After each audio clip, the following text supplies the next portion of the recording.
তুমি কি স্কুল থেকে এসে বিধ্বস্ত হয়ে পড়েছো? হ্যাঁ, এবার কি তুমি কি করতে চাও? শুতে চাও? তাড়াতাড়ি জামা কাপড় ছেড়ে হাত মুখ ধুয়ে টিফিন খাবে, চলো। আজকে টিফিনে বানিয়েছি চাউমিন। মেয়েটা অনেকদিন চাউমিন খায়নি, আজকে একটু চাউমিন বানালাম।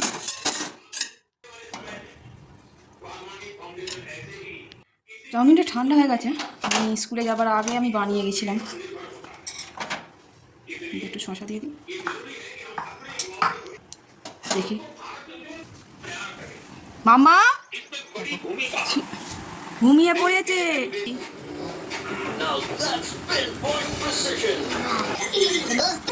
उसके बाद तुम गए। उससे पहले अल्फा बीटा ने मुझे पकड़ लिया तो। अरे सी तो बीटी बनती किस काम की? चलो दोस्तों, हमें फैंसी ड्रेस कंपटीशन के लिए तैयार हो रही है। हमें यकीन हो गया है, आप सच में एजेंट हो। आप अपना नंबर दे दीजिए, हम जल्दी वाले विद्यार्थी को फोन कर देंगे। आपकी अल्फा बीटा लगाए तो नहीं। नाउ काटून ছিল ভালো আছে মামা, চাউমিন খেয়ে নাও। যদি কার্টুন চলে কি আর হয় বলো তো? চলো আমি এবার রান্না করতে যাই। এখানে মাংস প্রিপারেশন হচ্ছে। এখানে আলুটা আমার ভিজে রাখা আছে, এখানে ভাত আছে, আর এখানে মাংসটা মশলাটা কষানো হচ্ছে।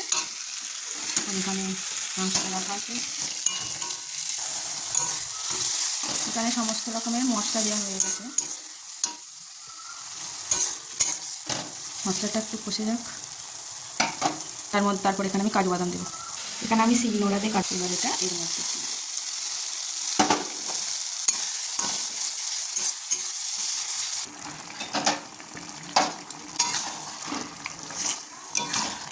আচ্ছা বন্ধুরা, আমাকে জানাবে তো তোমরা কে কে মাংসে আলু খেতে বেশি পছন্দ করো, আর কে কে শুধু মাংস কষা এমনি পছন্দ করো? কমেন্ট করে আমাকে জানাবে তো। তোমাদের উত্তরের অপেক্ষায় রইলাম। আর কে কোথা থেকে আমার ভিডিও দেখছো সেটিও অতি অবশ্যই আমাকে জানাবে।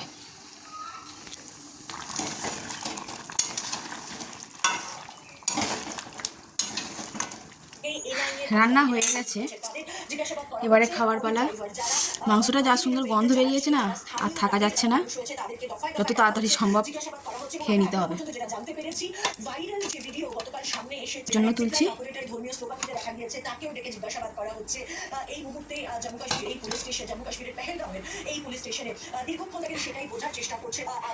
কেমন লাগলো জানাবেন অতি অবশ্যই ভিডিওটি।